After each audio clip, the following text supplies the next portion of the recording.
Well, I'm out at the beautiful Heirloom Roses, and I'm here with Lori, and we're going to do a little bit of a summer primer on roses, because at this time of year, some things are changing with roses. So let's just jump right in, and first of all, let's talk about watering. Yes. So what is different now with watering roses, and can they do without water as much, some of them? Well, here at the gardens, we only water every once a week. Really? We still are only watering once a week. Wow. And you can see that the roses are doing just fine.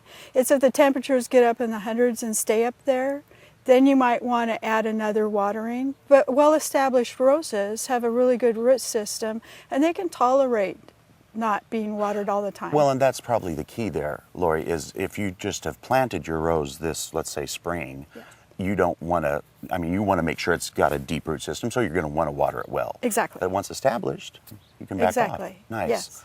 Well, and I also see that I see a little bit of black spot here, but not very much, and why is that happening at this time of year? Is it going away? Not really going away, but the temperatures will help in helping you to take care of the black spot, because as the nighttime temperatures come up and stay up and the daytime temperatures kind of level out, and that humidity, especially here in the Pacific Northwest, kind of goes away, then so does the black spot and a lot of the disease problems that you see in the garden. So that kind of helps. Yeah. Now, outside of black spot, they really hardly get sometimes a little powdery mildew, but I'm assuming that would change too with this change in the temperature. But what about insects? What are we thinking about for the summertime for those? Well, you're looking for your aphids are going to kind of come back a little bit. Nobody has aphids in the Northwest, do we? Yes, we get aphids. They seem to be a little more cyclical here than they do in other parts of the country. We get them in the early spring, and then we'll get them again.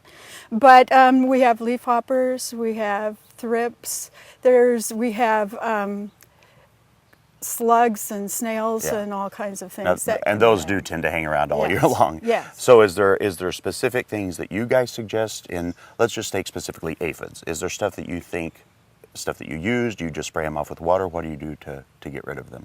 Ladybugs are a good thing. Oh yeah, that's true. And you can purchase ladybugs at a lot of nurseries now. They sell a lot of them. They'll stick around in your garden as long as there's aphids, and then they'll move on, so they're not going to stay there all the time.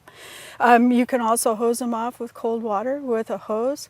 A lot of people will strip them off. I think that's therapy for them. I don't know. It's not something I enjoy doing, but they'll take them off in the morning. Yeah. And then pretty soon they'll be gone again. So really just look at the plants and see what's going on. Now, I noticed in this part of the rose garden, I did see some roses that look like they've been pruned pretty hard. Is that accurate?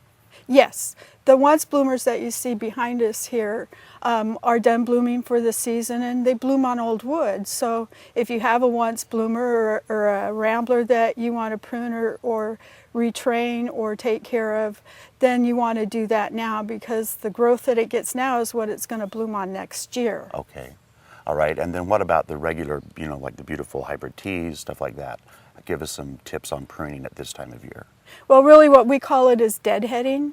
So when a bloom is spent, or like some you might see here are maybe not looking so well, what you want to do is cut it off, because what you want is to promote more bloom. Right. Because if you don't, then you're not going to get another bloom. So you want to take it and you want to cut it back, at least down to a 5-leaf set, especially on these particular type roses. Other ones, there's another technique. You can just pop the heads off if you want, or cut them back a little bit to make the bush a little more symmetrical, so that when it blooms, Now, also quickly, you had mentioned earlier that for a hybrid tea, if you want a long stem, you really need to disbud, meaning taking these little puppies off. You do want to do that, and also when you deadhead, you want to go down. Yeah. You want to take it down so that the bush produces a nice long stem with one bloom on it. Now, I know that if people have questions, they should always come out here and chat with you all, but there's another reason, because you have a sale going on. We do.